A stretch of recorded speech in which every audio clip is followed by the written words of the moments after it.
है हम आज का हमारा जो टॉपिक है वो अवतल दर्पण से प्रतिबिंब निर्माण। ये टॉपिक बहुत ही मोस्ट इंपॉर्टेंट टॉपिक है बच्चों, इसमें से क्वेश्चन डेफिनेटली एग्जाम में आता ही आता है। तो ये जो इसमें कंडीशन दी हुई है, 6 प्रकार के चित्र इसमें किरण चित्र बनाए जाते हैं और उस किरण चित्र में आपको कंडीशन दी हुई होती है कि किस प्रकार से उसमें से बिंब की स्थिति है, किस प्रकार से प्रतिबिंब की स्थिति है। ये सारे देते हुए उसमें से आपको किरण चित्र के जो बनाने हैं, विशेष सबसे ध्यान रखना है आपको स्केल और पेंसिल का ज़्यादा उपयोग करना है। दर्पण बनाने के लिए गोली दर्पण है, 2 है, उत्तल और अवतल। तो दोनों बनाने के लिए आपको सबसे पहले क्या करना है, अवतल और उत्तल बनाने के लिए सबसे पहले आपको चांदा यानी डी की सहायता से आप उसको दर्पण को बनाओगे।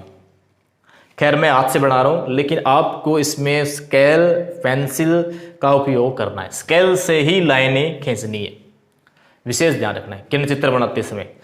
तो अवतल दर्पण से प्रतिबिंब का निर्माण मोस्ट इंपॉर्टेंट जो है वो आपका टॉपिक है। ये इसमें से क्वेश्चन डेफिनेटली आता है, हर हाल में बोर्ड एग्जाम में क्वेश्चन आता रहता है।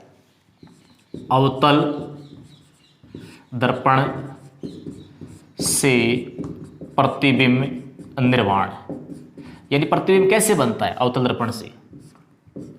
इसमें बच्चों सबसे पहले आपको ध्यान रखना है, कंडीशन आपको दी हुई होती है। सबसे पहले आप जैसे आपको पता है स्थिति, पहले इसमें स्थितियां दी हुई है, जैसे बिंब की स्थिति, बिंब की स्थिति यानी बिंब कहां पर है, पोजीशन कहां पे है बिंब की। उसके बाद प्रतिबिंब की स्थिति, प्रतिबिंब की स्थिति यानी प्रतिबिंब कहां पे है, ठीक है। बिंब कहां पे है, प्रतिबिंब की स्थिति, फिर बिंब कैसा है, बिंब का आकार, प्रतिबिंब का आकार, सॉरी प्रतिबिंब का आकार यानी प्रतिबिंब का आकार कैसा है, फिर उसकी प्रकृति कैसी है, वो आभासी है या वास्तविक है। अब तुम्हें ध्यान रखना, जो उल्टा होगा वो वास्तविक होगा और जो सीधा होगा वो आभासी प्रतिबिंब। तो बिंब की स्थिति, प्रतिबिंब की स्थिति, बिंब का आकार यानी कितना बड़ा है, और फिर उसकी प्रकृति यानी प्रतिबिंब। इसमें 4 स्थितियां हैं प्रकृति की, प्रतिबिंब की प्रकृति। स्थिति में सबसे पहले आपको अवतल दर्पण बनाना है। इसके लिए एक शॉर्ट ट्रिक है मेरे पास, मैं उस शॉर्ट ट्रिक से आपको समझाना चाहता हूं कि आपको ये जो सारणी है वो उसको याद रखने की जरूरत नहीं पड़ेगी। आपको खाली उसमें से अवतल दर्पण बनाना है और उसकी सहायता से आसानी से आप किरण चित्र बना सकते हो। कुछ चीजें जो है इसमें आपको ध्यान में रखनी है। सबसे पहले आपको इस शॉर्ट ट्रिक के सहित है, ये बिल्कुल शॉर्टकट वे है, ये आपका शॉर्ट रास्ता है। इसमें सारणी को याद नहीं रखना पड़ता है। इसमें 6 चित्र दिए हुए हैं आपको। पहला अनंत से है, फिर अनंत और वक्रता केंद्र के बीच है, फिर वक्रता केंद्र और फोकस के बीच है, फिर वक्रता केंद्र पर है, फिर वक्रता केंद्र और फोकस के बीच है, फिर फोकस पर है, फिर जो फोकस और ध्रुव के बीच है। इस प्रकार से 6 कंडीशन में बिंब रखनी है और बिंब रखने के बाद उसका प्रतिबिंब निर्माण करना है। तो यहाँ पे जो सबसे पहले जो आपको दिया अवतल दर्पण, ये बच्चों अवतल दर्पण बनाओगे। सबसे पहले क्या बनाओगे, अवतल दर्पण। ये बन गया आपका अवतल दर्पण, बन गया ना अवतल दर्पण।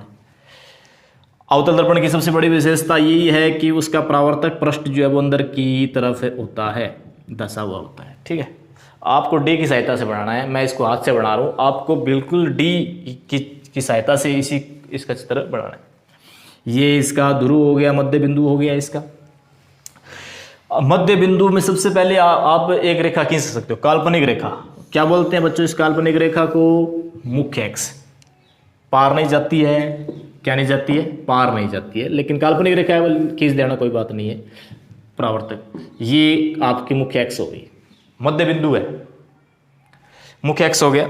मुख्य अक्ष में आप जैसे मैं कुछ बिंदु डिनोट कर रहा हूं, प्रदर्शित कर रहा हूं यहाँ पे। जैसे पहला ये यहाँ पे देखो, ये अनंत है, ये वक्रता केंद्र है, ये आपका फोकस है, और ये ध्रुव ओ दिखाई दे रहा है ना। तो सबसे पहला जो बिंब हम यहाँ पे रख देते हैं वो अनंत पे रखते हैं। कहाँ पे रखते हैं, अनंत पर। 1 नंबर बिंब, इसको नंबरिंग देना है आपको, 1 नंबर। उसके बाद दूसरा बिंब यानी वस्तु, वो रखनी है हमें वक्रता केंद्र और अनंत के बीच, रख दी नंबर 2। उसके बाद रखनी है वक्रता केंद्र पर, वस्तु जो है वो वक्रता केंद्र पर रख दी भाई, नंबर 3 ये भी रख दी। उसके बाद हमें रखनी है वक्रता केंद्र और ये रख दिया फोकस के बीच, ये भी रख दी भाई। उसके बाद हमें रखनी है फोकस पर, ये फोकस पर भी रख दी भाई, ये रख दिया फोकस पर बिंदु। बिम जो है हमने 5 नंबर बिम रखी है फोकस पर। अब 6 नंबर जो बिम है वो हमने फोकस और ध्रुव के बीच रख दी। यानी 6 प्रकार की बिम हमारे पास है। अवतल दर्पण के लिए 6 चित्र बनते हैं। कितने चित्र बनते हैं? 6। ये सारणी में 6 चित्र दिए। पहली कंडीशन कि बिम की स्थिति, बिम कहाँ पे है, तो बिम हमने पहला जो बिम है वो या तो पूछेगा अनंत पर है, तब कहाँ पे बनेगा प्रतिबिंब। ये तो हो गई बिम, बिम की स्थिति यानी पोजीशन, बिम की स्थिति। अब हमें लिखनी है प्रतिबिंब की स्थिति, प्रतिबिंब की स्थिति यानी प्रतिबिंब कहाँ पे है, पोजीशन, प्रतिबिंब की पोजीशन कहाँ पे। छाया चित्र जो बनता है वो कहाँ पे बनता है, उसके बारे में हमें देखना है। अब एक को छोड़ दो, 6 नंबर जो लास्ट वाला जो आपका बिंब है उसको छोड़ दो, बाकी जो चीजें हैं उसके स्थान पर उल्टा क्रम लगाओ। क्या करना है? क्रम उल्टा करना है। क्रम उल्टा कैसे करना है कि यहाँ पे 1 2 3 4 5 6 ये है ना, इसको क्रम उल्टा करोगे। उल्टा करोगे तो 5 है ना, उसके स्थान पर क्या जाएगा 1, उल्टा क्रम करना है।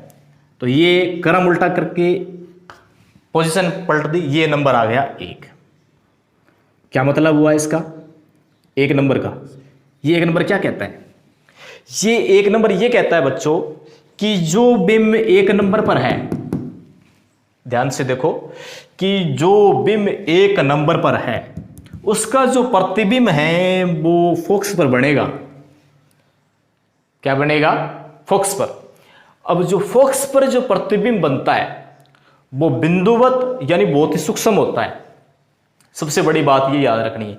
उसमें कंडीशन आपको दी हुई होगी कि प्रतिबिंब जो है वो किरण चित्र बनाना है। आपको क्या बनाना है? किरण चित्र। कि हमारा जो बिंब है वो क्या पे है?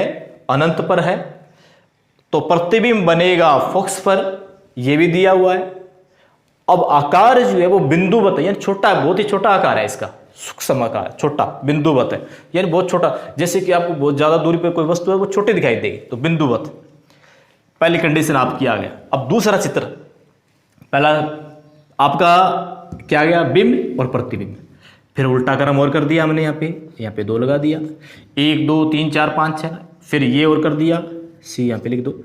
ये आ गया आपका कितना आ गया? ये 3 नंबर का 3 नंबर ही आएगा। फिर यहाँ पे आएगा आपका 4 नंबर। फिर यहाँ पे आएगा आपका ये आ गया 5 नंबर। अब 6 नंबर जो है वो यहाँ पे बनता है। 6 नंबर जो है वो आवाज सीधा बनता है, लास्ट में बनता है और दर्पण के पीछे बनता है। ये इसमें आपको सारणी को याद नहीं रखनी है। किरण चित्र बनाने हैं। किरण चित्र के लिए सबसे पहले ये शॉर्ट ट्रिक जो है आपको याद होनी चाहिए। इस ट्रिक की सहायता से बच्चों आप आसानी से 6 के 6 चित्र आपको आसानी से याद हो जाएंगे। पहला चित्र, पहला बिंब 1 नंबर अनंत पर होगा, प्रतिबिंब होगा फोकस पर, कह सकते हो आप। दूसरा, अनंत और वक्रता केंद्र के बीच, अनंत और वक्रता केंद्र के बीच जो बिंब है तो उसका प्रतिबिंब कहां पे बनता है? वक्रता केंद्र और फोकस के बीच बना दिया। तीसरा देखो, वक्रता केंद्र पर जब बिंब अगर वक्रता केंद्र पर है तो प्रतिबिंब भी वक्रता केंद्र पर है। नंबर 4, अगर वक्रता केंद्र और फोकस के बीच हमारा बिंब है तो प्रतिबिंब देखो ये अनंत और वक्रता केंद्र के बीच बनेगा। 5वां देखो आप, 5वां अगर फोकस पर हो तो कहां पे बनेगा? अनंत पर बनेगा। क्या बनेगा? अनंत दूरी पर बनेगा प्रतिबिंब। ये आपका शॉर्ट ट्रिक आपके द्वारा इसको आसानी से अवतल दर्पण के प्रतिबिंब निर्माण को समझ सकते हो। अब किरण चित्र निर्माण करना है आपको। क्या करना है? किरण चित्र। तो किरण चित्र में सबसे पहले आपको ध्यान रखना है, सबसे पहले जो चित्र दिए हुए हैं उनको ये बना लिया। बनाने के बाद आसानी से आप इनको याद कर सकते हो। अब नेक्स्ट वीडियो में हम चित्र बना के मैं बताऊंगा कि कैसे कैसे आपको इसमें से चित्र बनाने हैं। धन्यवाद।